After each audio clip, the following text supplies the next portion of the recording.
अस्सलाम वालेकुम स्टूडेंट्स, कैसे हैं आप सब। जैसा कि आप सब जानते हैं, हमने सेकेंड ईयर की कंप्यूटर को स्टार्ट किया है, जिसमें हम आईटी सीरीज़ की बुक को फॉलो कर रहे हैं। जिसमें जो हमारा आज का टॉपिक है वो है द मेन फंक्शन। ये चैप्टर नंबर 8 का टॉपिक है द मेन फंक्शन। जब हमने structure of a C program पढ़ा था, तो उसमें हमने देखा था कि सबसे पहले हम अपने सी प्रोग्राम के स्ट्रक्चर में सबसे पहले हम प्री प्रोसेस डायरेक्टिव को एंटर करते हैं। उसके बाद हमारा मेन फंक्शन आता है। ठीक है, ये वो वाला मेन फंक्शन है जो हमने आज स्टडी करना है। यहाँ बेटा जो बात आपने अपने ज़हन में रखनी है, जो बहुत बहुत बहुत ज़्यादा ज़रूरी है, हमारे प्रोग्राम की जो एग्जीक्यूशन होती है बेटा, वो मेन फंक्शन से स्टार्ट होती है। ठीक है ना, हमारे प्रोग्राम की एग्जीक्यूशन कहाँ से स्टार्ट होती है? मेन फंक्शन से स्टार्ट होती है। ठीक है, जितने भी प्रोग्राम्स हो गए बेटा, हर प्रोग्राम में मेन फंक्शन लाजमी होगा। ठीक है ना, आप ये नहीं कह सकते कि आप मेन फंक्शन के बगैर अपना प्रोग्राम लिख ले। ऐसा क्या, अगर आप ऐसा करेंगे मेन फंक्शन के बगैर अपना प्रोग्राम लिखिएगा, तो क्या होगा बेटा, प्रोग्राम कंपाइल हो जाएगा लेकिन एग्जीक्यूट नहीं होगा। ठीक है ना, तो हमें चीज़ का पता है, एग्जीक्यूशन होगी तो हमें हमारी आउटपुट मिलेगी। ठीक है ना, कंपाइल हो जाएगा लेकिन हमें हमारी एग्जीक्यूशन नहीं मिलेगी। ये बात आपने याद रखनी है। इसके बाद बेटा मेन फंक्शन में क्या होता है कि हमारे मेन फंक्शन की बॉडी आती है, और बॉडी की के अंदर हम लोग अपने प्रोग्राम के स्टेटमेंट सीखते हैं। ठीक है ना, जिस भी सिचुएशन से रिलेटेड, जिस भी प्रॉब्लम से रिलेटेड हम अपना प्रोग्राम लिख रहे होते हैं, उसकी स्टेटमेंट्स को हम कहाँ लिखते हैं? अपनी मेन फंक्शन की बॉडी के अंदर लिखते हैं। और हम मेन फंक्शन की बॉडी को स्टार्ट भी करते हैं करी बेसिस से, और एंड भी उसका करी बेसिस पर ही करते हैं। ठीक है, अब बेटा ये चीज़ मैं आपको एक एग्जाम्पल के थ्रू समझाऊंगी। देखिए, नीचे में इसका एक सेंटेंस लिखा हुआ है, वॉइड मेन वॉइड। ठीक है, वॉइड मेन वॉइड क्या, ये हमारा मेन फंक्शन है, और ये क्या है, हमारी करी बेसिस से स्टार्ट और करी बेसिस पे खत्म हुई है। बीच में क्या है, हमारी body of the main function है।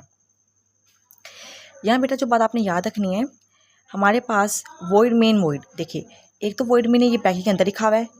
एक हमारे पास होता है ब्रैकेट के बगैर, यानी कि ब्रैकेट हमारे पास में बंद होती है, ब्रैकेट के अंदर वॉइड नहीं लिखा होता है। इसका क्या मतलब है? इसमें बच्चे काफ़ी कंफ्यूज हो जाते हैं, लेकिन इसमें कन्फ्यूजन वाली कोई बात नहीं है। अगर वॉइड मेन वॉइड लिखा हुआ है ब्रैकेट के अंदर, या वॉइड मेन खाली ब्रैकेट डली हुई है, इससे कुछ भी नहीं होगा। इसका मतलब ये यही है कि हम कोई भी पैरामीटर या कोई भी आर्गुमेंट पास नहीं कर रहे हैं। इसका मतलब ये है। ठीक है, और जो हमारा स्टार पे वर्ड होता है बेटा, जहाँ पे हमने यहाँ पे वॉइड लिखा होता है, इट मीन्स हम कोई भी वैल्यू रिटर्न नहीं कर रहे हैं। ठीक है, अगर वॉइड मेन वॉइड लिखा हुआ है ब्रैकेट में, वॉइड इस ये वाला वॉइड, और अगर आपके पास खाली ब्रैकेट है, इट दोनों का सेम मतलब ये है कि हम अपने प्रोग्राम में कोई भी पैरामीटर पास नहीं कर रहे हैं।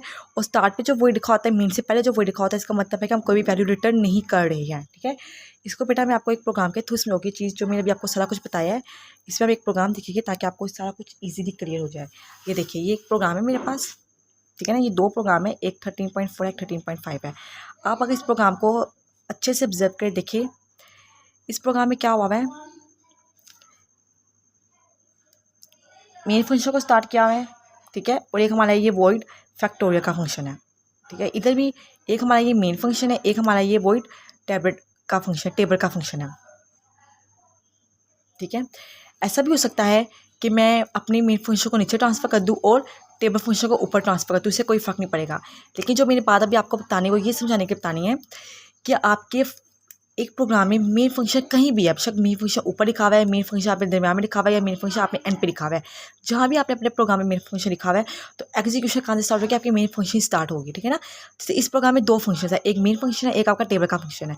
इसमें भी दो फंक्शन है, एक मेन फंक्शन, एक आपका फैक्टोरियल का फंक्शन है। ठीक है ना, अगर मैं मेन फंक्शन को नीचे कर दूँ, फैक्टोरियल के फंक्शन को ऊपर कर दूँ, क्या होगा? कुछ भी नहीं होगा। लेकिन एग्जीक्यूशन कहाँ से स्टार्ट होगी? मेन फंक्शन से स्टार्ट होगी। ठीक है, ये आपको मैं यहाँ पे बेसिकली पास करना चाह रही थी। ठीक है, अगर आप ऐसा करिए, आप अपने प्रोग्राम में टेबल का फंक्शन आपने लिख लिया, लेकिन आपने मेन फंक्शन नहीं लिखा। ठीक है ना, टेबल का फंक्शन लिखा लेकिन आपने मेन फंक्शन नहीं लिखा, तो क्या होगा? आपका टेबल का फंक्शन कंपाइल तो हो जाएगा लेकिन एग्जीक्यूट नहीं होगा। ठीक है, आई होप यहाँ पे आपको इस चीज़ की भी समझ आ गई होगी कि एक प्रोग्राम में अगर मेन फंक्शन नहीं लिखते तो हमारा फंक्शन कंपाइल कैसे होता है, हमारा प्रोग्राम और एग्जीक्यूट क्यों नहीं होता। ठीक है ना, अगर आप एक प्रोग्राम में एक सीधा फंक्शन यूज़ कर रही है लेकिन आप मेन फंक्शन यूज़ ही नहीं कर रही है, तो आपका वो प्रोग्राम लिखा हुआ कंपाइल तो हो जाएगा, उसको कंपाइलर कर दिया जाएगा, उसको मशीन लैंग्वेज में कन्वर्ट कर दिया जाएगा, लेकिन एग्जीक्यूट नहीं होगा। और एग्जीक्यूट नहीं होगा तो आपको आपकी आउटपुट नहीं मिलेगी। तो एग्जीक्यूशन के लिए मेन फंक्शन लाजमी हम यानी कि एंटर करते हैं अपने प्रोग्राम में। सेकंड बात बेटा, ये जो मेन फंक्शन आपके पास होता है, ये मेन फंक्शन आपका यूजर डिफाइंड फंक्शन है, ये प्री डिफाइंड फंक्शन नहीं है। फंक्शन दो तरह के होते हैं, इंशाल्लाह हम आगे जाकर चीज़ को डिस्कस करेंगे। ठीक है, अभी जो आपने एक और बात अपने इस टॉपिक के लिहाज से आपने याद रखनी है, वो याद रखनी है, यहाँ पे आप देखें, यहाँ पे देखिए मैंने वॉइड फैक्टोरियल और ये मेरे बेसिस के अंदर एक इंट एन लिखा है। ठीक है, सेम यहाँ पे मैंने लिखा हुआ है। अब यहाँ पे ना ये मेरी ब्रैकेट बंद है, यानी कि ना ही यहाँ पे मेरी ब्रैकेट खाली है, यानी कि एम्प्टी भी नहीं है, ना यहाँ पे मैंने वॉइड लिखा हुआ है। अगर मैंने वॉइड भी लिखा होता और एम्प्टी भी होती, दोनों का मतलब सेम होता था। यहाँ पे क्या हो रहा है, मैं यहाँ पे एक आर्गूमेंट पास कर रही हूँ, ठीक है ना। यहाँ पे इसका मतलब है यहाँ पे हम एक आर्गूमेंट पास कर रहे हैं अपने प्रोग्राम में, ठीक है। तो ये चीज़ आपको दिखाने का मकसद ये था कि आपकी कन्फ्यूजन क्लियर हो जाए। अगर वॉइड मेन हम फंक्शन यूज़ करें और हमारी क्या है, क्या कहते हैं, करी ब्रैकेट्स क्या है, बंद है, इट मीन्स कि हम कुछ भी पास नहीं कर रहे हैं, ठीक है ना। लेकिन अगर वही फंक्शन हम एक फंक्शन यूज़ कर रहे हैं, उसके अंदर हमने अपनी ब्रैकेट्स के अंदर कुछ भी लिखा हुआ है, इट मीन्स हम पैरामीटर ये पास कर रहे हैं, ठीक है। और स्टार्ट पे वर्ड का मतलब क्या होता है, अगर मेन की बात कीजिए तो स्टार्ट पे वर्ड का मतलब ये होता है कि हम इसमें कुछ भी अपने प्रोग्राम में रिटर्न नहीं कर रहे हैं, ठीक है ना, कुछ भी रिटर्न नहीं कर रहे हैं। अगर आगे जाकर आप एक कंसेप्ट पढ़ेंगे इंट का, इंट मेन भी लिखा हुआ आएगा, ठीक है ना।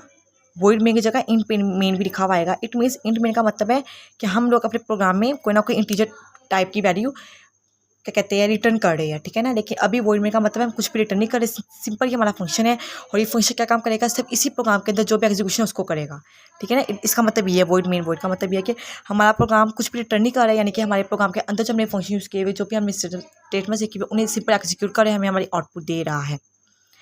आई होप आज का टॉपिक आपको समझ आ गया होगा।